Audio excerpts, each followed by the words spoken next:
సంస్థ కొత్త ఆదాయ మార్గాలను వెతుకుతోంది. అదే టైంలో కాలుష్య నియంత్రణకు ప్రయత్నిస్తోంది.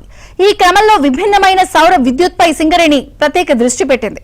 జలాశయాలపై సోలార్ పవర్ ప్లాంట్ల నిర్మాణం దిశగా సింగరేణి అడుగులు వేస్తోంది.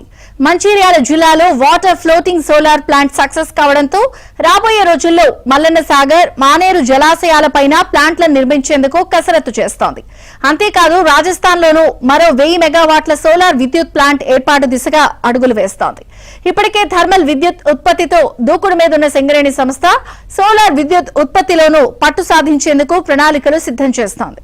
బొగ్గు ఉత్పత్తిలో అగ్రగామిగా ఉన్న ప్రభుత్వ రంగ సంస్థ సింగరేణి సోలార్ విద్యుత్ ఉత్పత్తిపై సీరియస్ గా దృష్టి సారిస్తోంది.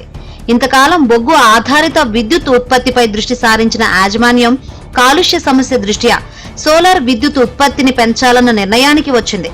ముఖ్యంగా జలాశయాలపైన సోలార్ ప్లాంట్లను విరివిగా ఏర్పాటు చేయాలని భావిస్తోంది.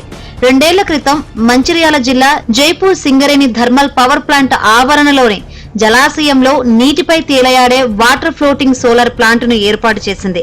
దీని ద్వారా 5 మెగావాట్ల విద్యుత్ ఉత్పత్తి జరుగుతోంది. ఇక్కడే మరో 5 మెగావాట్ల సోలార్ విద్యుత్ అందుబాటులోకి రానుంది. థర్మల్ పవర్ జనరేషన్ వల్ల కాలుష్యం, బూడిద నిల్వలతో పర్యావరణం దెబ్బతింటున్న నేపథ్యంలో సోలార్ పవర్ వైపు యాజమాన్యం మొగ్గు చూపుతోంది.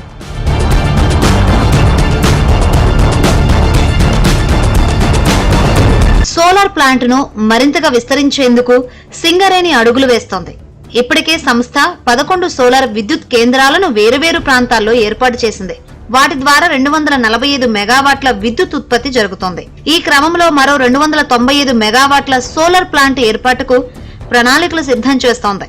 వివిధ దశల్లో సోలార్ ప్లాంట్ల ఏర్పాటుకు సింగరేణి సంస్థ కార్యాచరణ ప్రారంభించింది.